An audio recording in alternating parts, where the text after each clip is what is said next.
अल्लाहु अकबर, अल्लाहु अकबर।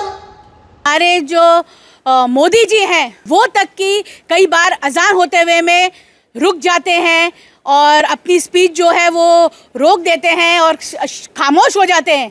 तो जब वो उनको प्रॉब्लम नहीं है तो आप कौन होते हैं इस चीज़ पे उंगली उठाने वाले? राज ठाकरे जी जो हैं वो मेरे ख्याल से 50 साल के होंगे, तो आज 50 सालों में उनको आज ये याद आया है कि मस्जिदों में से जो है स्पीकर्स और लाउड स्पीकर्स हटा दिए जाएं।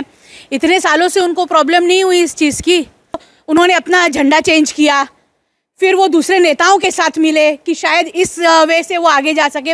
उन्होंने देखा कि वो उस वे से भी नहीं आगे जा पा रहे हैं, तो उन्होंने सबसे बेस्ट और इजी वे चुना जो है मुस्लिम्स को टारगेट करे। अल्लाहु अकबर, अल्लाहु अकबर, अल्लाहु अकबर, अल्लाहु अकबर।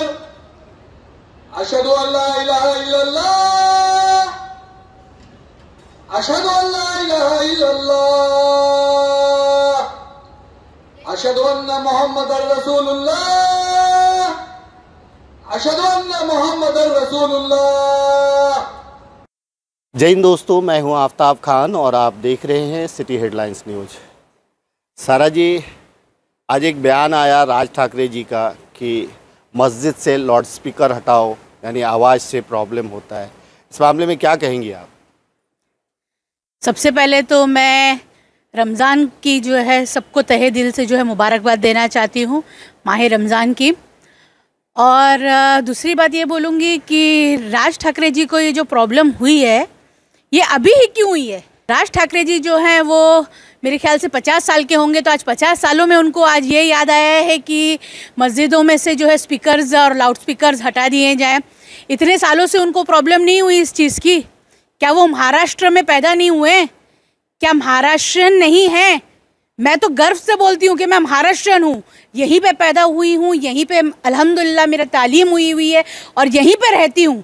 और मैंने ऐसे त्यौहार देखी हूँ जहाँ पर हम खुद जो है उसमें इन्वॉल्व होते थे, जो 11-11 दिन के गणपति बैठते थे, मंडप लगता था, बाकायदा रास्ते पर जो है रास्ता ब्लॉक करके पर्दा लगाकर पिक्चर दिखाई जाती थी। उसमें कोई किसी मतलब ये किसी एक पर्टिकुलर जात के लिए नहीं था, ये वहाँ के जितने लोग रहते थे सब मिलकर रहते थे। हिंदू, मुस्लिम, सिख, ईसाई सब आते थे उस चीज़ को एंटरटेन करने, उस पिक्चर को देखने, सब आते थे। किसी को वहाँ पर आने के लिए रोक टोक नहीं थी।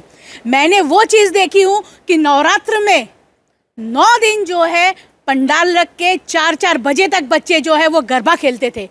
वो उस हिंदुस्तान में मैं रहती हूँ, वो देखा है मैंने।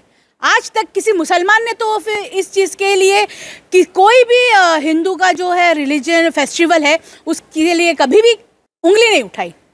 क्यों? क्योंकि वो जानता है, वो ये जानता है कि वो एक हिंदुस्तानी है, वो हिंदुस्तान में रहता है। और आज तक हिंदुस्तान में सिर्फ और सिर्फ जोड़ने का काम हुआ है, लेकिन अब जो काम हो रहा है ना वो तोड़ने का काम हो रहा है। मैं इतना समझती हूँ राज ठाकरे जी, आपका पॉलिटिकल कैरियर तो ज़ीरो हो चुका है।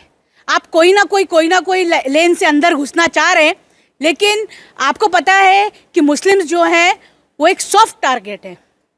जैसे आप लोगों को पता ही होगा कि कश्मीर फाइल्स का भी यही मामला चल रहा था। मुसलमान जो है, मुस्लिम्स जो है वो एक सॉफ्ट टारगेट है। अगर आपको ऑन स्क्रीन और प्रचार में और आपको हाईलाइट होना है तो आप किसी भी तरीके का मुस्लिम मुद्दा उठाइए।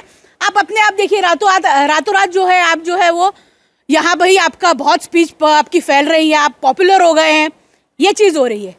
तो मेरा बोलना ये है कि अब जैसे जैसे इलेक्शन नज़दीक आ रहे हैं तो राज ठाकरे जी जो वो है सोए हुए थे 5 साल से, अब वो फिर जागे हैं। किसी न किसी तरीके से उनको जो है फिर से वो स्टेज पे आना है, तो उनको कोई मुद्दा तो चाहिए। पहले तो जाकर वो उन्होंने अपना झंडा चेंज किया, फिर वो दूसरे नेताओं के साथ मिले कि शायद इस वे से वो आगे जा सके। उन्होंने देखा कि वो उस वे से भी नहीं आगे जा पा रहे हैं, तो उन्होंने सबसे बेस्ट और इजी वे चुना जो है मुस्लिम्स को टारगेट करे।